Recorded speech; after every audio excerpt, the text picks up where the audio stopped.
Hello, my name is Ray Hughes, and I'm the interviewer with the Veterans History Project out of Washington, D.C., and the Cincinnati-Hamilton County Public Library, located here in Cincinnati, Ohio, and administered locally by Brian Powers, who is operating the camera here today.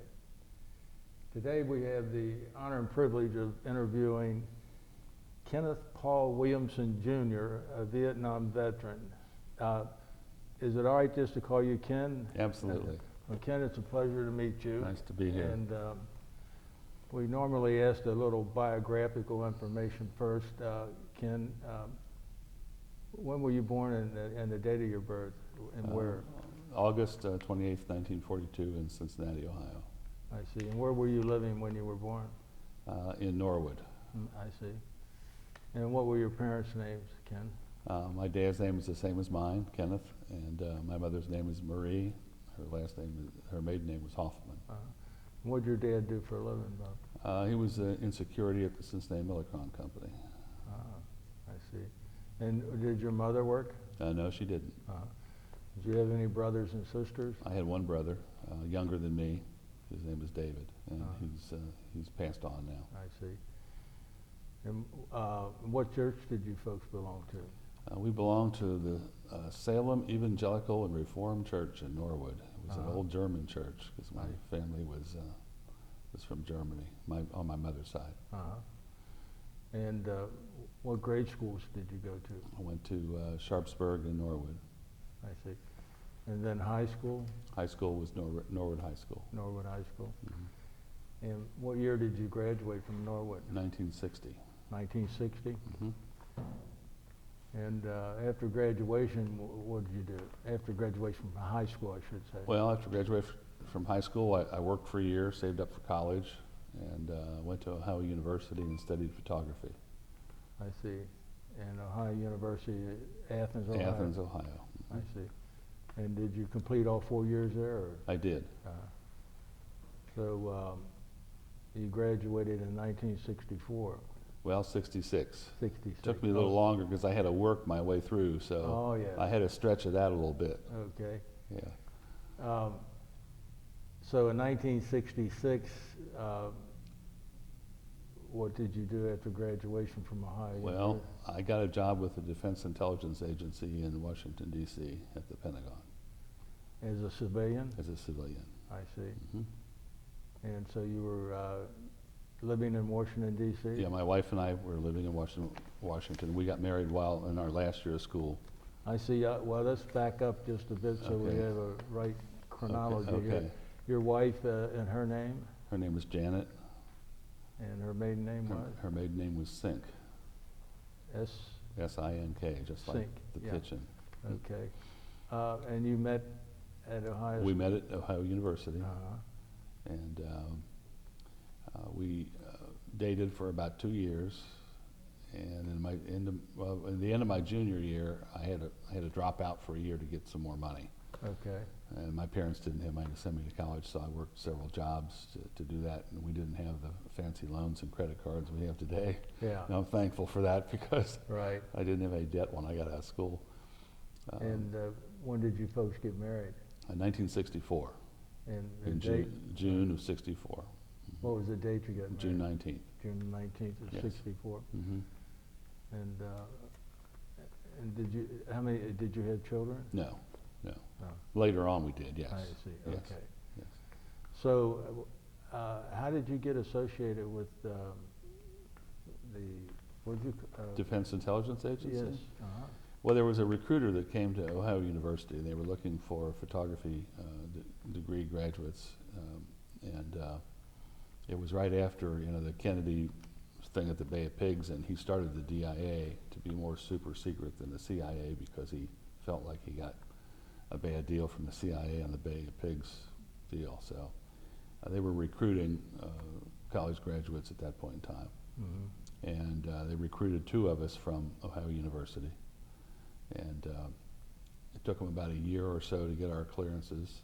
And after we got cleared, I found out I got the job like during the summer or that year I was going to school because I had to graduate before I could take the job. So Okay. I did a last semester in summer school with like 22 credit hours, which was huge. At summer school? Summer school, yeah, yeah. Okay. And one of those was by correspondence, so I could Yeah. graduate before in August before I had to start this job. Okay. And so you and your wife traveled to Washington, D.C.? yes, we moved to Washington D.C. and lived in Arlington, Virginia. Mm-hmm. And were you working out of the Pentagon? Yes, yes. Okay. Explain the Pentagon to us, if you will. Well, And what floor you were working on? I don't remember the floor anymore, but you know the Pentagon is a 5-sided building, and it has several layers to it. So, you know, and several stories. Right. So it's got inner rings that go around, and it goes down as well as up. it goes down as well as up. Yes, Yeah. yes. And it used to be they had a little mall in there, so anyone could actually take the bus. All the buses stopped underneath the Pentagon, and anyone could go through there and get off and go to the mall. But you couldn't go past the mall unless you had the correct ID, so you couldn't get actually into the Pentagon. Mm-hmm. But this was part of the Pentagon, the mall, and there was a bank there, and now I understand that you can't get even close. Oh, is that right? Yeah, Yeah. So, but back then the public could go at least in that far, and Mm-hmm. so it was kind of interesting to say, you know, you'd been to the Pentagon. Now, explain your duties there, if you would, to us. Well, I'd like to, but I don't think I can do that. Mm-hmm. I'd rather not go into that. Yeah. And okay. And how long did you work for them? I worked there for a little over a year. Mm-hmm. And I had the feeling I was going to be drafted. I mean, that job did not, you know, keep me from being in the military. Oh, it didn't. Oh no. But I did know from the interviews that I had, and from one of my college professors who was a former Navy guy and career man, that if I worked in that kind of job for a year, it might count toward my MOS. But that wasn't guaranteed, of course. Right. But it gave me a year of service at the Pentagon. Mm-hmm. So just about the year time or so, then I came down on the draft. And So in '67, you're going to be drafted. well, January '68 was when it happened. What type of department did this agency that you worked for fit into? The Department of Defense, CIA? They were part of the Department of Defense. Okay. And I don't remember the structure anymore exactly Yeah. who they were under or what they were But under. it didn't exclude you from being drafted. No, it would not in any case wherever you worked Right. in the government. Oh, is that right? Yeah. Yeah, Yeah. I wasn't aware of that. Yeah. So when in 1967 did you get drafted?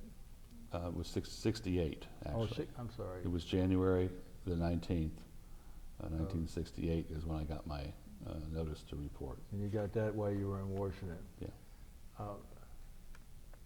Now, did you go into the service as an officer based on your education? No, I didn't. They tried to get me to do that, but when I was at the Pentagon, I met a general who was in charge of the Department of the Army Special Photo Office, Mm-hmm. and they wanted me to be there in that office because it was the most elite group of photographers and cinematographers then, because we had no video.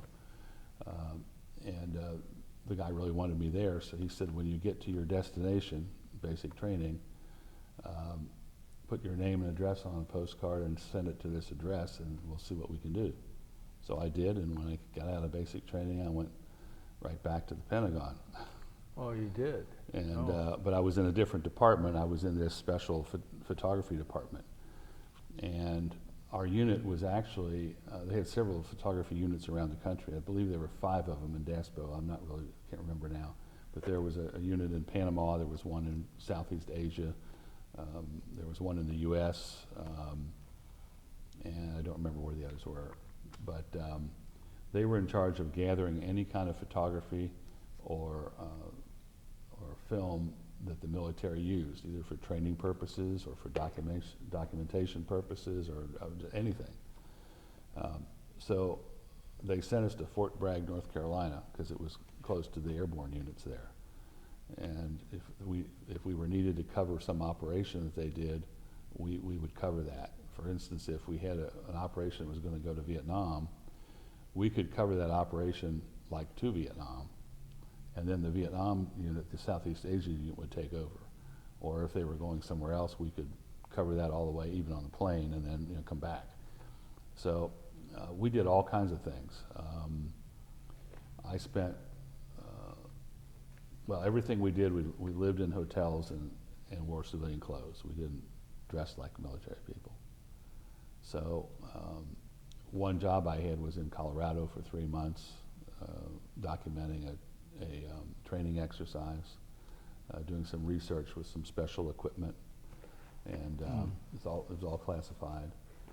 So I spent 3 months in Colorado from like the end of August through November. So I got to see 3 seasons, and I was off on the weekends. So the other guy who went with me, he was from Colorado. So we traveled around the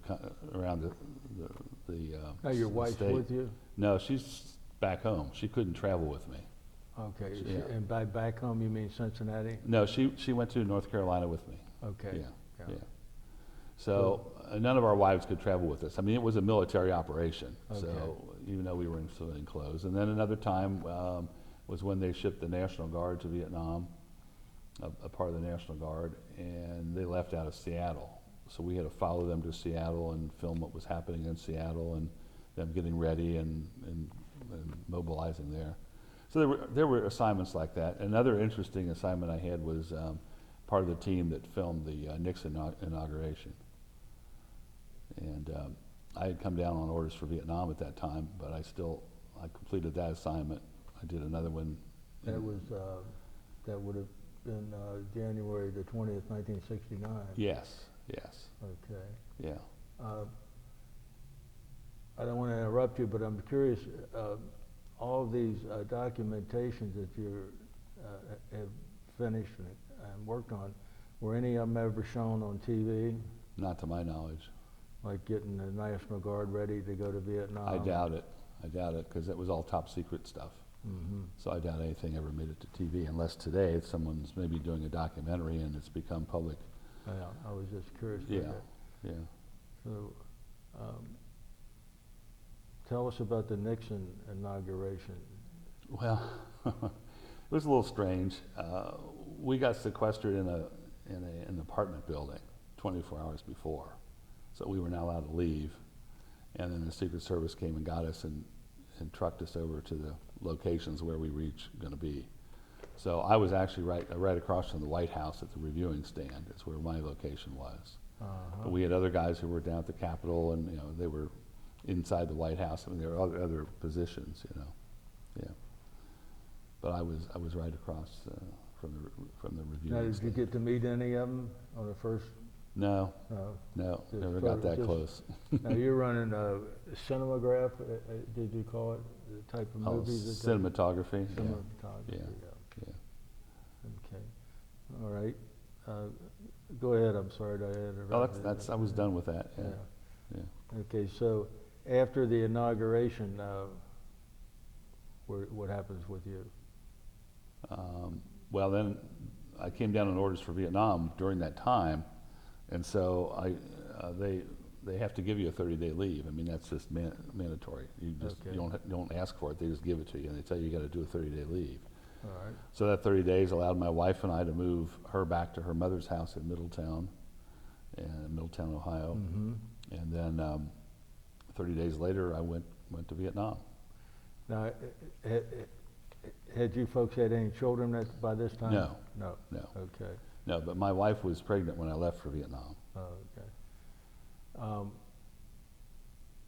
And what rank are you at this time? At that time, I was an E3 at that time. All right. What happened to your promotion to second lieutenant? Well, I didn't sign up for officers candidate school. No, I meant, I was No. thinking back to that postcard where he asked you to mail it. What happened to that? Well, you know, I came down on orders for Vietnam, and whatever happened, happened. I didn't know where I was going when I went to Vietnam. So So you leave for Vietnam when? it was April the 5th, I believe, Of 69. April, okay, 1969. Yeah. And how do you get to Vietnam? We went on a chartered commercial flight. Okay. Yeah. And you left out of where? Fort Dix, New Jersey. Now, did they have a direct flight at that time? Oh, no. We stopped at LA, and then we stopped at Guam, and then we stopped at the Philippines, and Okay. kind of skipped around. No, it wasn't the Philippines. It was Hawaii going over. It was Guam and Hawaii, and then the Philippines, and then Vietnam. And where was the first place you set foot on Vietnam at? What city? Well, it was Saigon. It was at the Long Binh post there, the 93 Placement Company, and I spent 2 or 3 days there doing all kinds of weird things like dusting the shelves and filling sandbags, and until they could figure out, you know, where they were going to send all of us. And Mm-hmm. so they assigned me to an engineer unit, the 18th Engineers, in Cameron, but that was only a stopping off point. They didn't know where they were going to send me after that. Okay. So I met a captain there, and I met a Spec 5 who were in charge of the engineer newspaper and magazine, and they had just started that like a year before. And all the service units had newspapers and magazines. Right. And they wanted me to go to their unit in the worst way, but they couldn't get me there because they didn't have an allocation, a slot open yet, because the person who had the job wasn't leaving for a while. Right. So I'd met them, and I gave them my information, and then a couple of days later I got shipped out to Pleiku, to the 815th Engineers. 815th Engineer. Now, are you going to be permanent party with them? Yes. Okay. Yes. And where's Pleiku located at in Vietnam? Pleiku's in the Central Highlands, which is in the mountainous region. I'm trying to think, it's probably about 150 miles or more north of Saigon. Okay. It's in the middle of the country. Now, what does an engineer outfit do? Well, it depends on what they are. If they're a combat engineer unit, they're building bridges and blowing things up.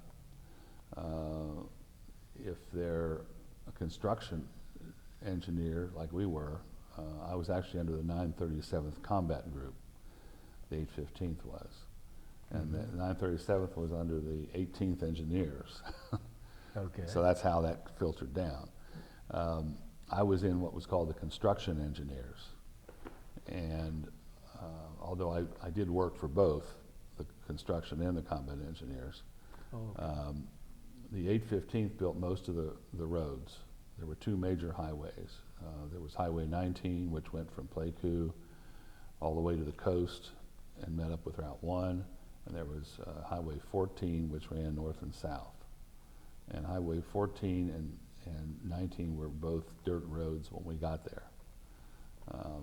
They had some asphalt on them after when I got there, but they were going through and rebuilding all the infrastructure of those roads. So I was out on the road a lot with the 815th, and we were building some POL tanks, some oil tanks, storage tanks, Mm-hmm. and that's really about what we did.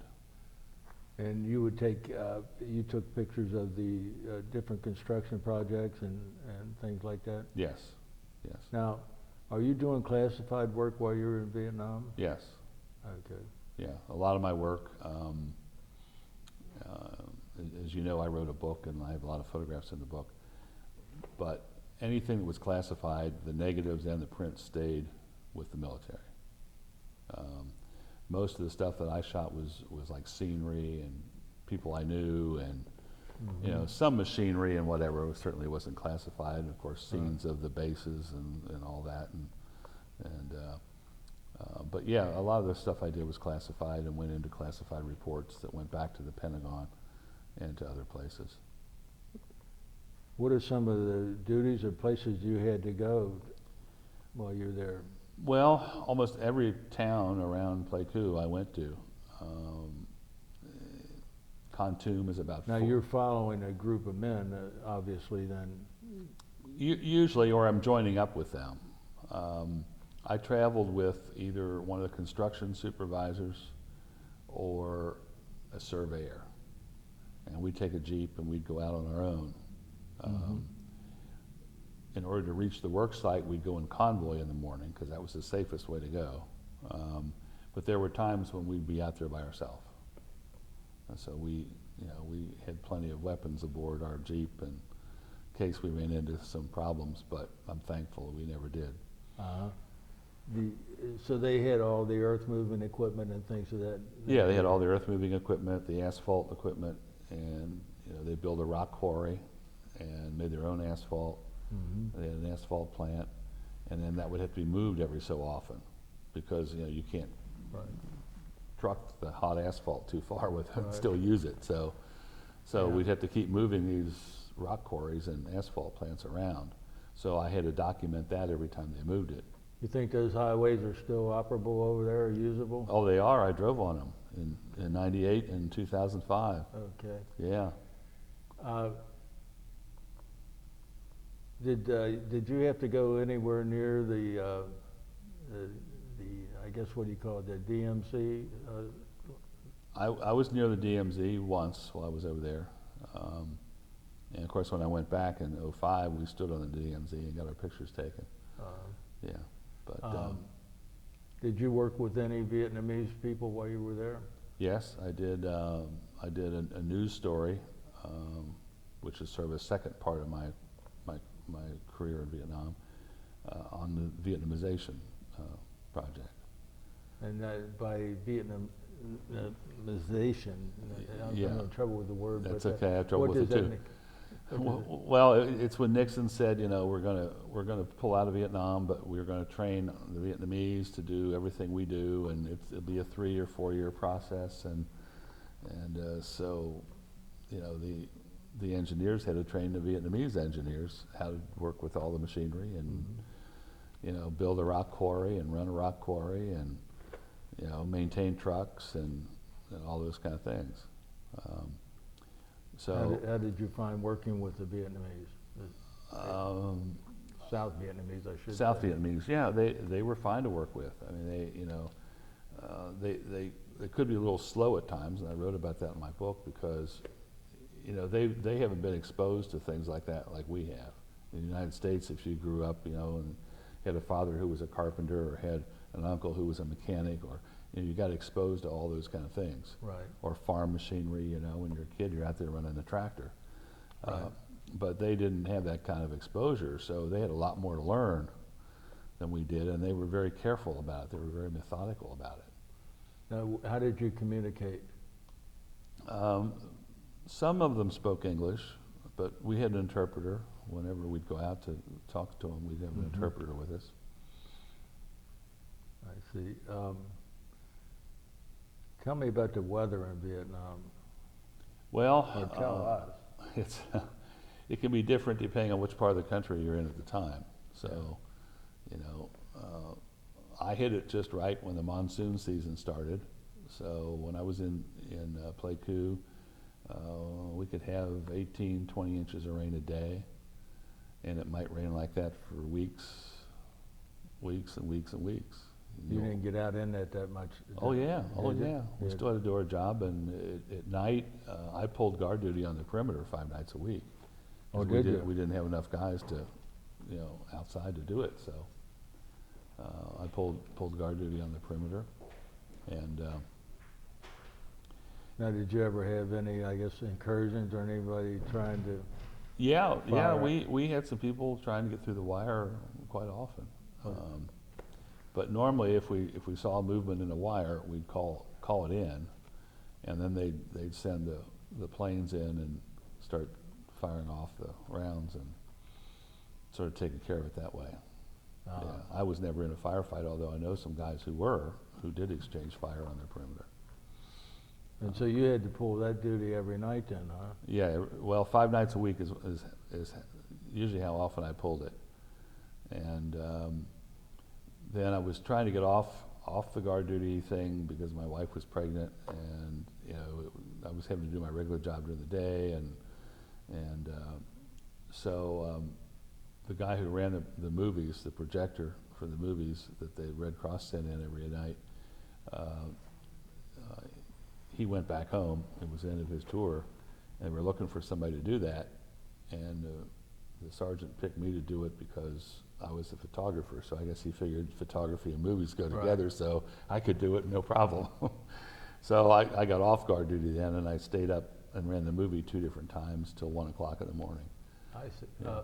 Now, are you working with the Army, Navy, or Marines? Army. Army? Yeah, Mhm. yeah. Yeah. Now, you said, did you ever have to go across or behind the lines, so to speak, while you were in Vietnam? Well, I mean, we never really had it behind the lines in Vietnam. Right. So, you know, you never knew when something was going to pop up. We were in a convoy going through the Mang Yang Pass, which is there between Pleiku and An Khe, and our convoy got ambushed, the front of the convoy. I didn't see any of it because we had 100 vehicles in the convoy, and the front of it was ambushed as it went over the hill. So they called in air support, and air support came in, and they had a little firefight going on the other side of the hill, and I was sitting there watching it, and Yeah, 100 vehicle convoy, huh? yeah, I'll be darned. yeah. I lost my train of thought then. I was going to ask you, did you take pictures and movies of these type of operations? Only still photography. I didn't do any movie work in Vietnam at all. Okay. Only still photography. And are those classified also? No, No. no. Okay. I have a photograph of the ambush actually in the book. Uh-huh. Yeah. Yeah, and I shot that on my own camera. I carried two cameras, and I shot that with my own film. And Did they change your duties from what you've explained so far during the year you were in Vietnam? no. The only thing they changed was headquarters at Long Binh, engineer headquarters, wanted me to come down and be the photographer for the magazine and the newspaper. So that captain ended up catching up with me and had me transferred down there. And that's when I got to travel over the whole entire country of South Vietnam and shoot photography of just about every place the engineers were. I spent a few days on the Mekong on a rock barge, towing rock barges up the Mekong River. I spent some time over in Tay Ninh, photographing what the engineers were doing over there. I traveled the whole length of Highway 1 from the DMZ all the way down the coast and back into Saigon and on over to the Cambodian border, documenting what the road meant to the people in terms of commerce and transportation. I went back to Pleiku, and I did a couple of news stories up there on the guys I knew who were building a rock quarry in the middle of nowhere in the jungle, clearing the jungle, and building the new campsite. Now, did you make friends with anybody while you were over there? American troops? Americans, I'm still close to several of the guys, yeah. And I've lost a few too over the time, so. And what were their jobs, the fellows that you made friends with? Well, some of them were draftsmen because they needed draftsmen for, you know, to draw the buildings and get the materials and things for buildings that the engineers were building. The road crew guys, you know, they were all friends of mine, the ones that ran the dozers and things like that. And a fellow by the name of Kurt Nelson, who's one of my best friends today. We lost track of each other for a while, but he wrote the introduction or the forward to my book, and I found him, or he found me actually on LinkedIn about 4 or 5 years ago, and so we've had a couple of reunions now with those guys that were in that little unit that we had. We went to Texas last year and spent some time down there with all the guys. So, on the classified end of it, did you take any pictures while you were in Vietnam that are classified? Oh, sure. Yeah. Oh, sure. Yeah. Yeah. And what type of, without getting specific, what type of operations would that be? Well, the same thing, road building and, anything that we were building or preparing to build, plans to build things. They really had no way to document anything other than a photograph. Uh-huh. So we didn't have fax machines, we didn't have computers, Right. So the only way you could document it, I was called in one time, they had a plan drawn up on a chalkboard in the colonel's office, and I was called in there to photograph the chalkboard, which is kind of difficult, really.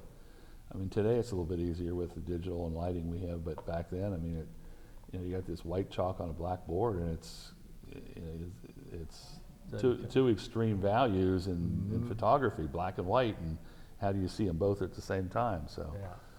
so I was called in to shoot the shot of what was up there before they erased it. Yeah. Yeah. Did you photograph any bombs, fighter strafings?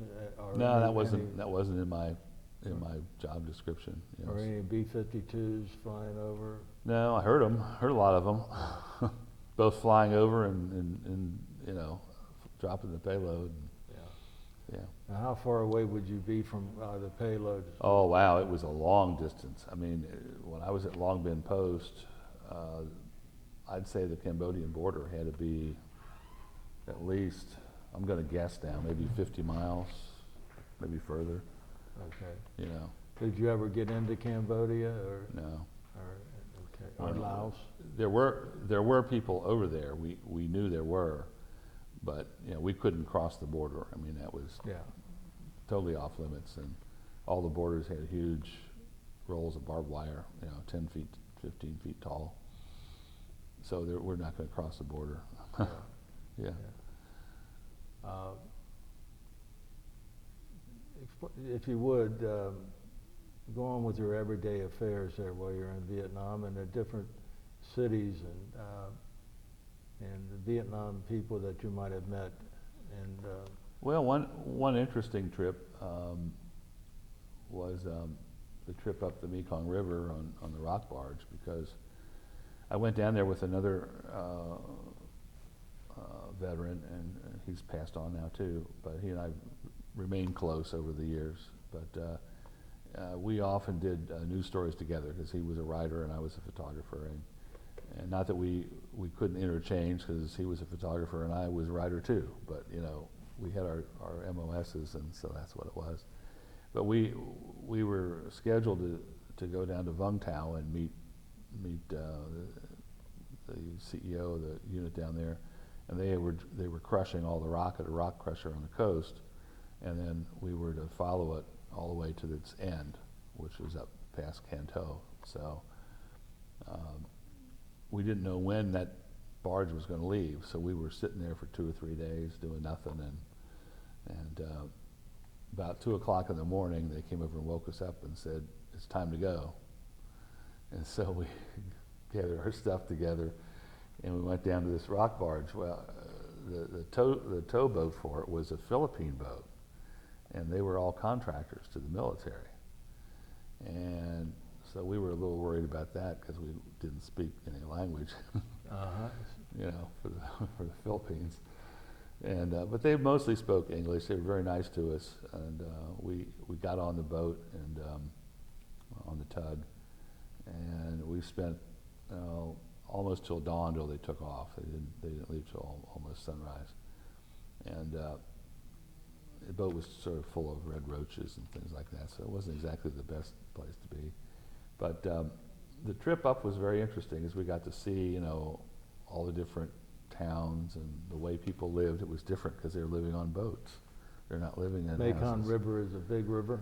It's a big river, and the Mekong is actually kind of a combination of several rivers together. It's extremely wide at a lot of points. We were actually on the Bassac River, B-A-S-S-A-C, But you can't really tell that there's a different river. They're sort of they all merge together. Yeah, we went all the way up to Canto, and then we had to follow the rock where they were going to use it. And because the barge couldn't go any further because the water was too shallow, they put the rock in dump trucks on a flat bottom boat and took it up so far, and then they dumped it on the shore, and then the Vietnamese women came along and children, and they put the rock in baskets and put it on little boats, and then we went further on up through the jungle, sort of, or whatever you call the overgrowth there in the swamp areas. Very dangerous mission when you get to that point. And then they deliver the rock in bushel baskets to where it was going to go to build a road or build a hospital or build a building. And the engineers are up there with it? The engineers are there. The Australian engineers were also there. That was another interesting group of people I met. I spent about a week or so with the Australians. They have a whole different attitude about life, I think. They're more easygoing than us. They don't worry about a whole lot of things, and they like their brew, which they imported from Australia. Beer? Yeah, and steaks. They imported steaks from Australia, and it was. I had a fun time there, actually. It was a lot of work, but but they lost 500 and some of their people in Vietnam. It's not quite the 58,000 we lost, but it's significant. Yes. Yeah. So you would start out with a traditional barge full of stone. Yes. There'd be 5 or 6 barges in a row. And then that would all be reduced down to manageable portions to get through those shallow water. The shallow water, until the end result is women carrying them in baskets to the site. Yes, yes. Tons of rock. To build roads Tons. or whatever have you. Right. Wow. And in the book I cite how many tons it was a month that we were trying to ship up there, but it was a lot. And you got a lot of pictures of the women and people carrying. I have pictures of the barges in there and the women with the rocks and the baskets and and wow. So are we getting near the end of your tour in Vietnam now? Pretty close. Then continue if you would. Pretty close, yeah. I did these assignments, and in the meantime, my wife was pregnant, and my daughter was going to be born at Christmas time, and I was trying to get back there for that. And the military finally said, well, yeah, you could go back. We'll give you a month's leave, but then you got to sign up to come back for a year. And so I wasn't going to do that. So we gave up on the fight to get me home early. So my daughter was born a couple days before Christmas, and I didn't leave Vietnam then until the 17th of January. Okay. So it was... and your daughter's name? Kathy. Kathy. Yeah. So, did you have any other harrowing experiences or anything before you got out of Vietnam? No. I had an assignment they were going to send me on, and I wasn't feeling real easy about it. It was like the last couple weeks before I left, and I hadn't taken an R&R. Everyone's allowed an R&R a week someplace. So I went down personnel. I talked to the Sarge down there. I said, Sarge, you guys leaving tomorrow on R&R? He said, well, yeah, I got one seat going to Japan. I said, okay, I'll take it. So I went back and gave the papers to my commanding officer, and he reluctantly signed them because he didn't have anybody else to go on this assignment for him. So I went to Japan for a week, and when I got back, I was too short to go anywhere else, and it took me about 7 or 8 days to clear post, and I was gone. What city in Japan did you go to? I went to Tokyo. Tokyo? Yeah. And they had an R&R center there. It was very nice. The Army had it, but it was a big hotel that they had taken over. And they gave me free tickets for all kinds of, tourist things to go on and bus trips. And it didn't cost me, I think it cost me $8 or something like that for the whole thing. We, and sometimes in talking with Vietnam veterans, they don't speak too highly of Saigon, the town of Saigon, the city. Well, I got down to Saigon often because we had to file news reports down there with the news agencies from our office. And it was a dirty, filthy town. I mean, garbage piles on the corners, but you have to remember, you're in a third world country and you're in a war zone. They don't usually pick the garbage up on a regular basis, you know.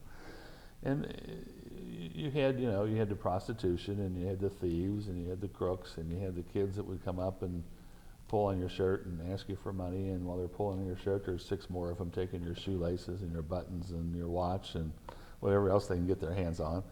So it wasn't exactly a friendly place. And I didn't really hang out in any of the nightclubs or anything like that. You know, it was too dangerous of a thing to do, really. A lot of guys did it. But Saigon is a beautiful city. I mean, it's a combination of ancient architecture and history, and of course the French were there, and they built all this stuff with the French, and now the cities are Saigon and a lot of the other major cities are beautiful, and they're high-rise buildings and new roads and all kinds of restaurants, and even though we weren't allowed to go there for 28 years or however long that was, till 86 or something, 84. The Koreans were busy building hotels. The Russians were busy building new infrastructure for the country. The Australians were vacationing there in the wintertime. Europeans were vacationing there. Mm-hmm. So they had a big tourist trade already built without us going there, And today, Americans travel freely there, and there's all kinds of industry and business, and it's just different. And I tell veterans who say, I'll never go back to Vietnam, or I didn't leave anything there, or whatever. I tell them that a trip back to see it, so you know that the war is not in your head any longer, could be good. Could be a good thing. It was for me, and it was for a lot of other guys. I have another friend of mine that I was with in the 815th Engineers, and he teaches for the College or University of Buffalo, and he teaches business at the University of Saigon twice a year. Mm. And so he goes back and forth, and he's got his PhD, and he teaches business classes. So it's changed a lot, but Saigon is still Saigon, and I would never call it Ho Chi Minh City, and many people who live there won't call it Ho Chi Minh City either. Yeah. But I did want to mention, just so it gets on tape, about my book, because this is the book. It's saying goodbye to Vietnam, and it has this whole story in it, what you just heard me say, within a lot of more detail, plus the 2 trips back, shot from some of the same places. So I want to make sure that this gets on the record of being and there. And that was just published? I just published it. The first books I had in my hand were from the printing company were May 19th, 2015. I did a limited edition. It's a very high quality hardbound book. I only printed 750 copies because that's all I could afford. And the price of that, I hired a professional designer. I did the layout and design myself, but I hired a professional designer to clean it up. It cost me $35,000. I sell it to veterans for $40 a book, including tax. I sell it online or in bookstores. It's in bookstores for $49.50, and I make about $2 a book. Yeah. So I'm not getting rich off of it, and that wasn't my intent. My intent was to provide history, my history, and also some history from the time and what it was like being in Vietnam, and hearing about protests in the United States, and hearing about other things that were happening around the world, and those are included in the book too. So, when did most of the protests take place? What year would you say? Well, 68, 69? I'd say it was 68 and 69, maybe a little bit before that. At the Democratic Convention in 68, there was quite a stir there in Chicago. Yes. And in 69 it was still carried over. Right. 1970 we had the shooting at Kent State. Yes. Are you aware of all this while you were in Vietnam? Oh yes. In fact, we got letters back from friends who had rocks thrown at them and all those kinds of things. But when I got back, to the United States, I flew into Oakland. It was in the middle of the night, and they hold you there for a terrible long time in a gym. Are you in your uniform? Well, I'm in my jungle fatigues at that point in time, because that's what we came out of the country with, and while they're processing you out of the military, most of us got processed out because they didn't want to see us ever again. So you do get a fresh uniform, but they told us, they said, you know, don't stop anywhere, don't put any of your medals from Vietnam on, go straight home, take your uniform off, and you should be fine. And there were protesters at the airport with signs. You know, I took a bus over to the airport, and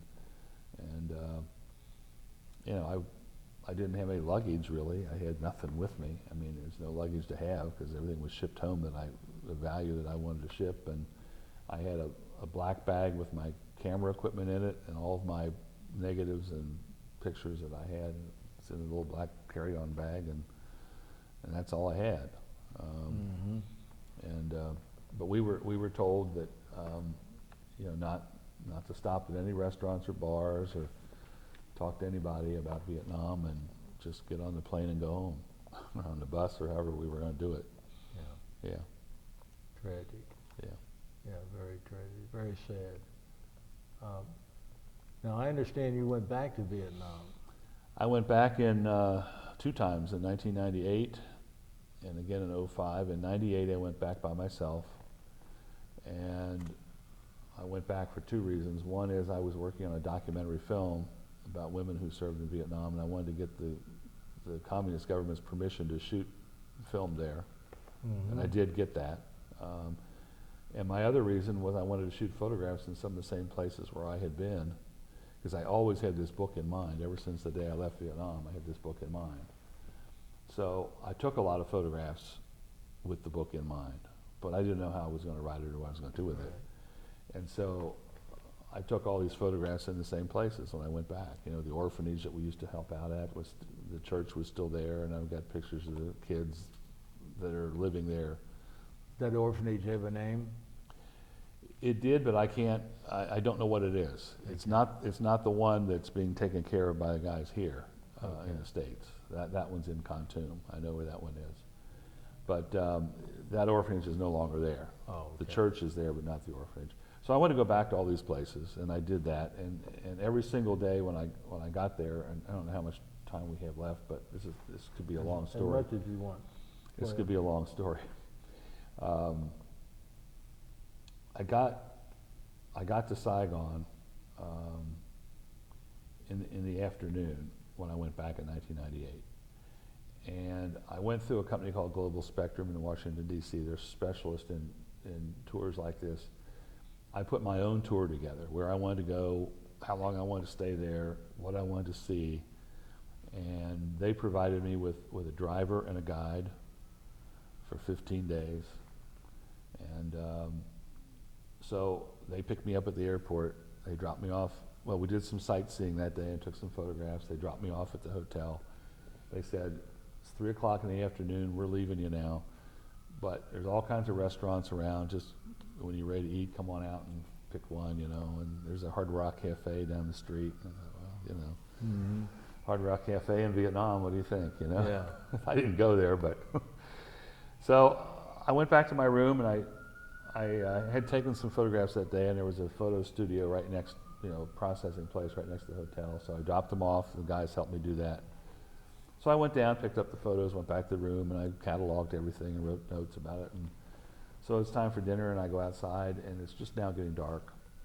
And this woman with 2 kids comes up to me and is begging for money, and all these kids start flocking around trying to get money from me.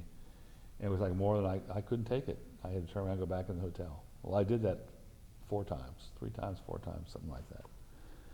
Went back to my room. I said, this is really stupid. You know, I came all around the world. I got to go do this. So I finally, the last time I went out, still couldn't do it. So I just went in the hotel and had dinner. It wasn't a great dinner, but I had dinner in the hotel. Went back to my room. I said, this is really a stupid thing here. So I decided I would write a poem for every day I was there. And those poems are in the book. And I got that idea from a group of Marines I met at the wall a few years before then, who were doing that for their PTSD. And their poetry was beautiful, and their songs were wonderful too.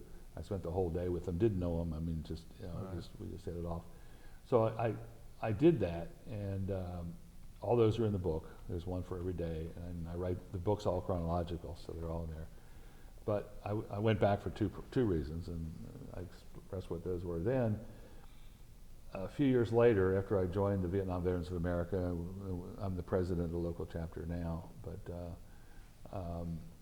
some guys came to me and they said, you know what, we've been thinking about going back to Vietnam, and what do you think, how should we do it? And I said, well, I can hook you up with the people to do it, and this is how I did my trip, and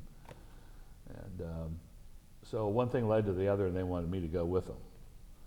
So there were four guys and myself, and then there was another friend of mine who's also written a book called From the Jungle to the Boardroom. His name is Mike Monahan. He wanted to go back, and he wanted to take his son with him. And so I arranged the whole trip, and we went back in '05. And I hadn't been, in '98, I hadn't been to the coastal sections, and I wanted to photograph those, so I made sure I got all the things all up and down the coast, and at Hue, and the Citadel, and Da Nang, and all those shots. It was a different trip because I'd already been there. I knew what to expect. The big reward for that trip was we actually had lunch with the former Viet Cong who was left in the field for dead, had a mortar wound. One of our mortars blew his stomach open, and he was dying in the field. And it was his story. He told us about how he crawled to a farmhouse. Maybe it took him 2 or 3 days to get to a farmhouse, and they got him back to a hospital in Hanoi somehow through the tunnel systems probably, or the Ho Chi Minh Trail, who knows. And he survived, and he now has a family, and he owns the restaurant that we had lunch in. And Wow. you know, one of the guys who was on this trip was a Purple Heart recipient, and there was another guy who was in combat as well. And there's pictures of him in the book. But the way the Vietnamese man explained it to us is that we were just young kids following the orders of our country, and he didn't hold any animosity toward us, and welcomed us to his country. So that was a little bit different trip. Now, was From that the first healing for you Oh, fellows? for all of us, yeah, absolutely. And I think that anyone who could go back to Vietnam, I think, would find that difference. We rarely can't miss ask it. this question, but you've explained your feelings and how it helped you to go back there. What do you think about our participating in the Vietnam War the way that we did, our country? Well, I was never in favor of it. I was very opposed to it. I mean, I could have been one of those people carrying the signs up and down the street very easily. I wasn't, but I could have been. I didn't feel we belonged there. I was pretty well read about the whole Vietnam situation because I was older. I wasn't 17 or 18. And you were a college graduate too. And I'd been to school, and I had a little different perspective on learning and what things meant, and I wasn't in favor of it. I thought it was a wrong move to get involved in a civil war of another country. Right. When we couldn't possibly solve their problems. I mean, there's no way you can solve an argument between the North and the South. I mean, right. You couldn't do it here in the United States. If France had come over and Like- got involved with us, or England or somebody, it'd be the same thing. Like getting involved with somebody's divorce. You're Exactly. Wrong, you're wrong with both On both sides, Yeah. and you lose two friends, not just Yeah. one. Yeah. Yeah. So I was not in favor of the war, and when I got over there, I thought, well, maybe I'm going to find out now, what it's really about. Well, I never found out what it was about at all. There was a lot of corruption. There was a lot of black market things, both on our side and their side, and you didn't know who the enemy was, and it could be anybody. It could be a 5-year-old girl that walks up to you with her hand out, one hand behind her back, and there's a grenade in it. And you just didn't know. You never knew.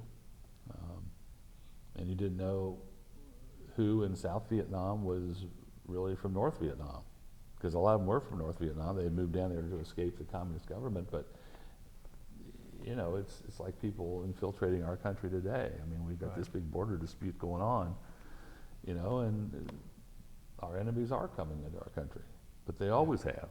Yes. We've had an open door policy. Most countries don't have that. Right. So, but you know, with South and North Vietnam, the North could infiltrate the South anytime they wanted to do it, and did it mostly underground when we couldn't see them. So, it was a war we shouldn't have been involved in. Right. We lost 58,000 wonderful people. Right. Very true. For no reason. Now, if you talk to the Vietnamese whose lives were saved, they'll tell you, well, yeah, it was for a reason. You saved our life. You know, talk to people who live here, Vietnamese who live here now. I spent some time with some mountain yards recently in Tucson. And they're very, very grateful for everything we did, because at the last minute in 1975, their lives were spared because they were able to get to one of our ships and one of the helicopters, get out of town. You know. Yeah. Well, you came home, and what'd you do for a living? And I believe you had another child too. Yeah, my son was born 2 years after I got back from Vietnam. And his name? His name is Brian. And his birth date? It's August 24th. It would have been 72. Okay. Yeah. And what'd you do for a living then when you got home? Well, I got a job with a small film production studio in Dayton for just a short time. And the job I really applied for, that I really wanted, came through about 6 months later. And that was working for AECAN Broadcasting in their documentary department. So I became the executive producer of documentaries, and I got to shoot most of them, I mean, myself. So, you know, I was very hands-on with the whole process. And I did that for about 3 years. And then I started my own film production company here in Cincinnati. And I owned it 28 years and sold it in 2000. What was the name of your production? The name of the company was the Film House Incorporated. And located where? Well, our first location was in my house. And then we outgrew that. We moved in a little place in Mount Adams here in Cincinnati. And then we bought a building in Pleasant Ridge, and then we outgrew that.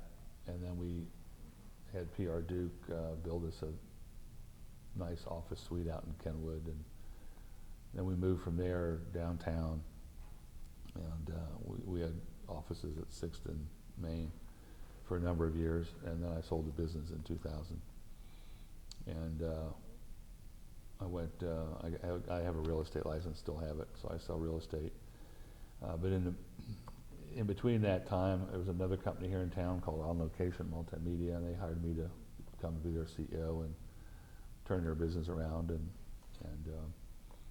I was doing that up until about a few months ago.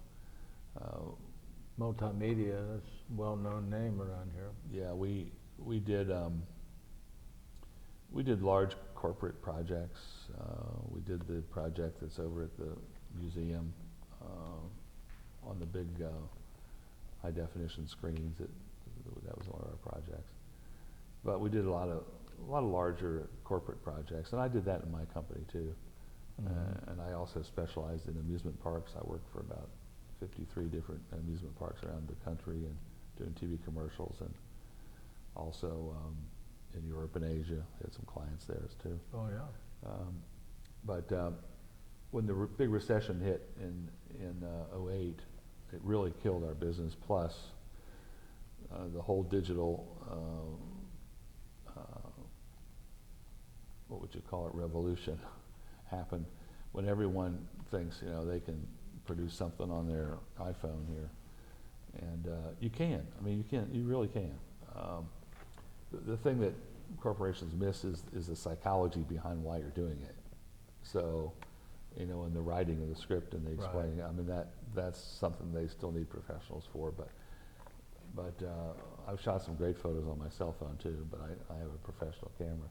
But anyway, we just took the company into a virtual company, I called it, where we're all working out of our homes and off our cell phones, and we only get paid when we work, but we just ended that a few months ago, so that's no longer in existence. So I'm still doing some freelancing. I'm selling some real estate. I'm very, very active in Veterans Affairs. I'm the president of a local chapter. I'm on the Ohio State Board, Buckeye State Council for Vietnam veterans, and so I keep very busy in that respect. At this point, I was going to see if Brian had any questions he wanted to ask. He actually runs the program here. So. Okay. Ken, I was wondering, how did you get interested in photography? Is there a story about that? Yeah, there is. I guess a couple ways. I had an aunt who was buying a new camera, and I guess I must have been about 10 years old, and she wanted to know if I wanted her old camera, and I said, yeah, sure, why not, you know. So it was a Brownie folding Hawkeye, and it was one of those that folded up and the front collapsed, and I still have it. So I just started taking some pictures, you know. I got interested in developing my own photographs, and then I had the opportunity to become the photographer at the high school. And there was one guy who was graduating, and I was a sophomore that year, and I belonged to the camera club, and so they picked me to do this. And back then we were shooting it in 4x5 negatives. That was all 35 millimeter hadn't come along much, and it was there, but it wasn't the state of the art. So I did that for 3 years, and I worked for a veterinarian all 3 years. When you were in high school? When I was in high school, I worked for a veterinarian after school every day, and on Saturdays. And what high school did you go to? Norwood. You mentioned that, right? Yeah, and so I was trying to decide whether I was going to go into veterinary medicine. My uncle was a veterinarian, graduated from Ohio State, and so he was an influence.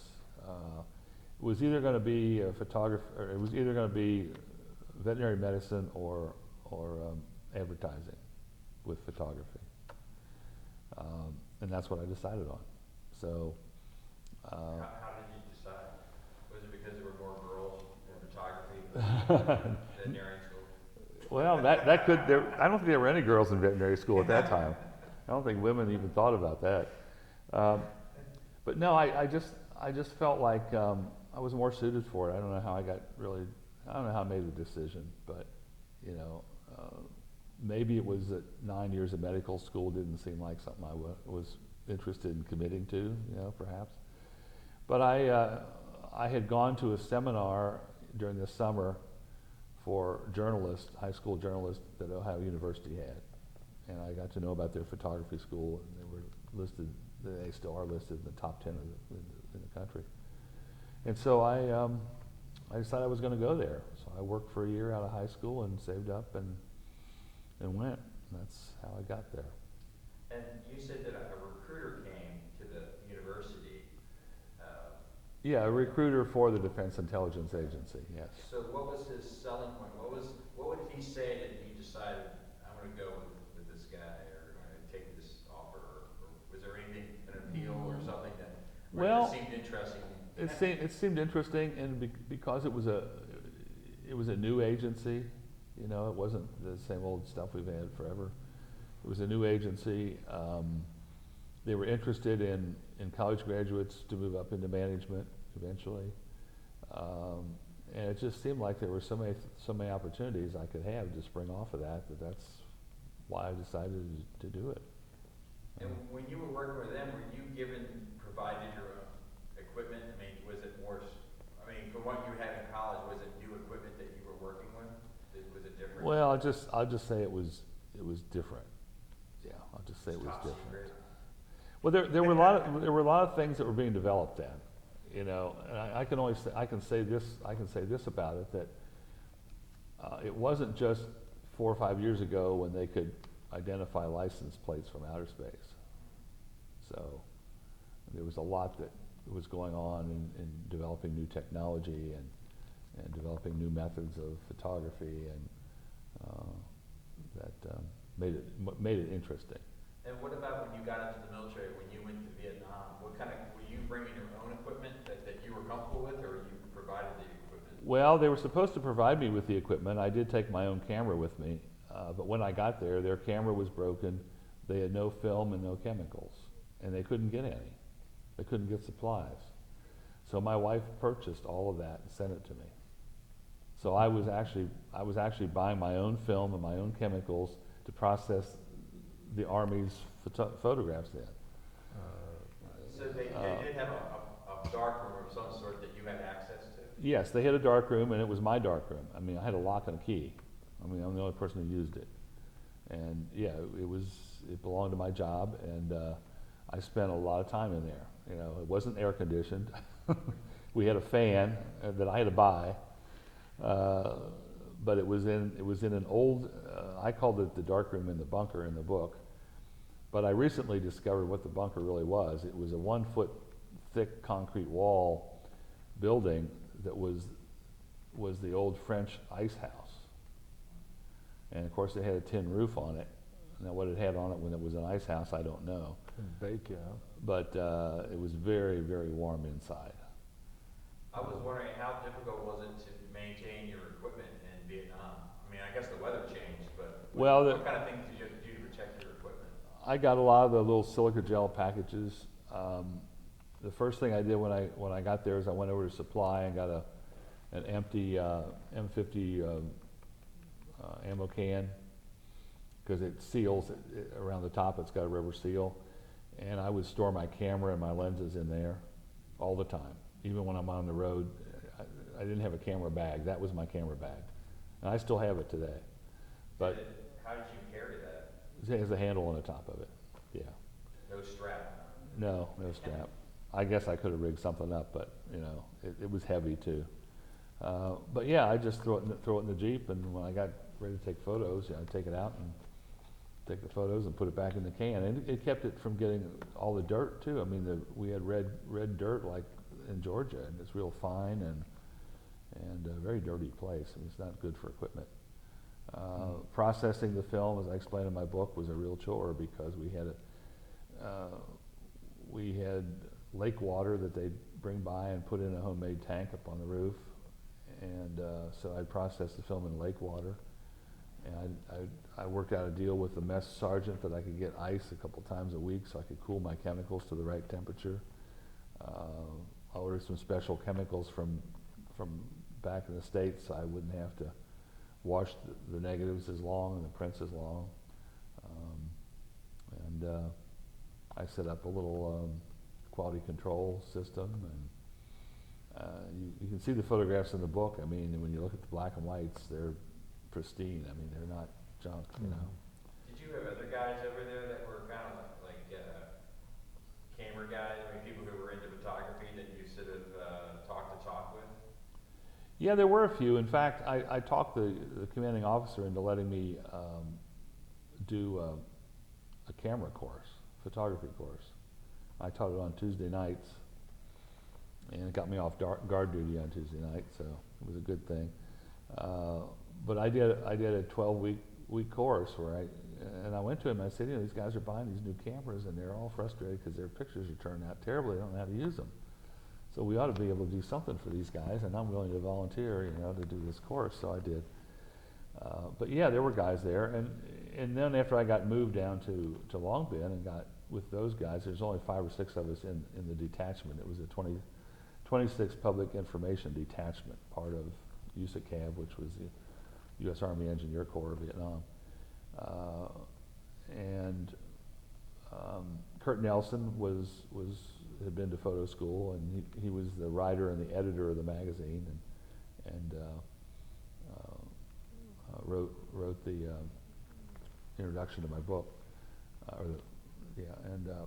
There were other guys who had cameras too, you know. But and I did the same photography course down there when I went there, not to get out of guard duty, because I was exempt from guard duty because I was traveling too much around the country. But every week I'd have a little photography class for the guys in that area of Long Binh Post. And So if I was like a soldier in Vietnam and I had my own camera, how would I get my film developed? Could I get it done by the military, or was there you could give it to the PX, and they could send it out for you. What I did with my color slides is I bought film mailers and sent it back to Findlay, Ohio for processing, because I knew it would be clean and the best processing I could get. It would probably last a long time, which it obviously did. And then I had my wife's address put on the label. And each one of those mailers had its own serial number. So I'd write the serial number down, and then I'd make a list of what was on there. I'd mail her the list with the receipt, and then when the box of slides arrived, she'd have the list, and then she would take the list and write on the back of the slide mount what each thing was. Mm-hmm. So that's how I could remember today what those things were, Right. because I would never remember. I couldn't tell you if I look at these photographs in this book, I couldn't tell you where any of them were if I hadn't had that refreshment to my memory. You said you mailed it to Findlay, Ohio. Why Findlay? Well, Eastman Kodak had a processing plant there, so it was closer to home. I could have sent it to New York. I could have sent it to LA, but I was wondering, you're in Vietnam and you're a photographer, and photographers like to try to capture images. Was there something that you felt that you were drawn to, that you wanted, like, was it like natives or soldiers at work? Was there something that you recall that you felt like that you wanted to document? Well, it was the beauty of the country, first of all. I mean, it's a beautiful country. Was then, still is. And a lot of the photographs I shot in '69, I tried to avoid shooting anything that had the war in it. You're going to get barbed wire, you're going to get helicopters flying around or something, but I tried to avoid all that. And the other interest I had was the people themselves, especially the children. I mean, terribly affected by war. I mean, at one point in time, the number that was thrown out was 250,000 orphans in 1969 in Vietnam. And a lot of it was that either their parents were killed, or the father was killed. The mother had no way of paying for the children, so they gave them up for adoption. Or families would just decide, hey, we've got 3 kids here, and we're not making any money, and we're poor, and we can't afford it, and let's just give it to the church, give them to the church, So those were the 2 things, I think, and as you go through the book, you'll see where I have purposely photographed these beautiful scenes of the country, and some operations too, military operations that I felt would be interesting for history to have. None of the buildings I photographed in this book are there anymore. They're all gone. The Vietnamese tore them all down after we left, repurposed the materials for something else. So there's no, they're not there anymore. So what I have in this book is a real slice of history that no one else can see unless they've been to Vietnam. And Well, you've been to Vietnam 2 times since you were there. 2 times. What was the difference between the first trip and the second trip, would you say? I mean, if you had to compare those 2 trips as an experience for you, how would you compare those experiences? Well, the first trip, it was still very much, most of the country was still very remote and not very grown up. No electricity in lots of parts of it. And that's still true today. It's getting better. In '05, when I went back, there were more tourists. There were more buildings being built for industry. Right outside of Engineer Hills, a big industrial park now. So in the book, I had my picture taken in 1998 at the perimeter, and you can see the mountain behind it, and it's just all jungle or weeds or whatever. I had my picture taken in the same spot in 2005, and they hadn't paved it yet, but there was a road dug out. There were light poles going up, and there was an industrial park. The buildings were there already. And now all that whole project's been finished, I understand, from one of my friends just went to play coup about a month ago and sent back photos for me. So that whole project's finished. Engineer Hill is still has nothing on it except for a few buildings that belong to the military because there's a radio station there. So it's you know it's both the economic growth, it's the growth of the infrastructure in the country having to do with electricity and roads and highways where there weren't any highways before, even in 1998 and even in 2005.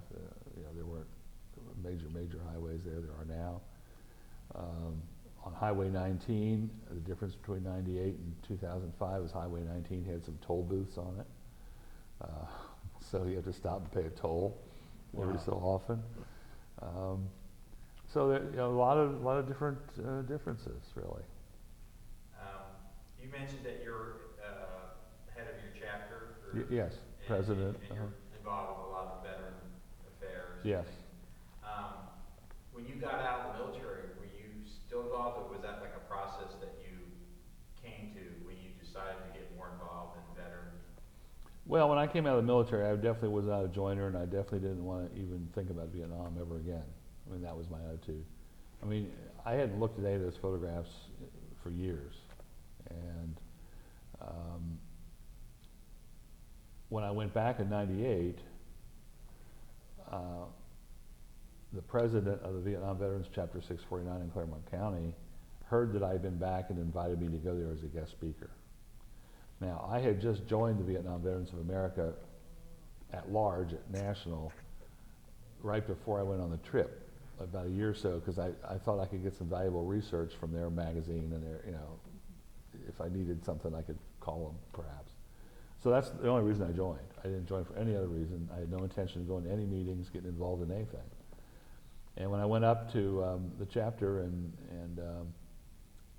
gave my talk and, you know, talked to the guys afterward, and, you know, they invited me back again, so I went back for a meeting, and I discovered all the things that they were into. You know, they built that really nice memorial out there with the helicopter, and they were doing all kinds of other things for other veterans in the community, and I thought, well, this isn't a bad place to hang out, so I started going to meetings, and next thing you know, a few years later, I got voted on the board, and then, you know, I was secretary, and then 3 years of that, and then I was president for 3 years, and so then I decided I wasn't going to do it anymore, so somebody else was president for 2 years, and then 2 years ago, nobody else wanted to do it, so I stepped up. But in the process of all that, and I'm not saying my involvement has to do with all of it, but, you know, I bring a business background to it, which most people don't. And the board we have now has been very strong in the last few years. So our chapter grew from about 45 members when I first went there. We now have the largest chapter in the state of Ohio with 270. And I'm very, very involved with building that, and also building our treasury. Because when I took over, we had just a little bit of money, and we had trouble paying for things we wanted to do. Well, now we can pay for everything for a whole year before we run out of money, for a year ahead. Can I ask how you guys have gone about to get money? Well, we have a golf outing every year. We just finished it last week. We get some money from the household goods program, you know, the sale of the things in the thrift stores, not much, a couple $100 a month. We get donations. We go out to stores and do what we call a meet and greet for veterans. So we have all the brochures there to help veterans figure out what their benefits are. We don't care if they're a Vietnam veteran or not, any veteran. And people drop money in a bucket, you know. We don't ask for anything, but we can spend a weekend out there, 2 days, and walk away with $1,500, $2,000. So that's how we do it. That's great. Yeah. Well, I just got one last question. Okay. You helped document Nixon's inauguration. Yeah. So how were you up close to where they were standing, or what? I was across the street. So what were you documenting that? Did you have a long lens, or were you documenting things happening around? Well, some of both. I mean, we had different guys at the station in different places. You know, we had a person on the street who was filming the parade. We had, you know, myself and another guy who who had our cameras aimed at across the street at the podium when Nixon was reviewing the troops going by, and it was real simple stuff. I mean, it was no big deal. Are you documenting the day, I guess, the whole day? The whole day, yeah. And we had, I don't remember how many teams we had up there, but we had a lot of people spread out all over Washington, D.C. Do you have much vivid memories? Anything comes to mind about that day when you that comes to mind? Not Or is it really. just a job? Not really. It's just another job. Yeah. Just another day at the office, so to speak. All right, well, that's all my questions. I Okay. appreciate it. Okay. Well, we want to thank you so much for this Thank interview. you. And thank you Thank for you. your service to our country, too. Ken. Thank you very much. Thank It's been a you. pleasure. Yes.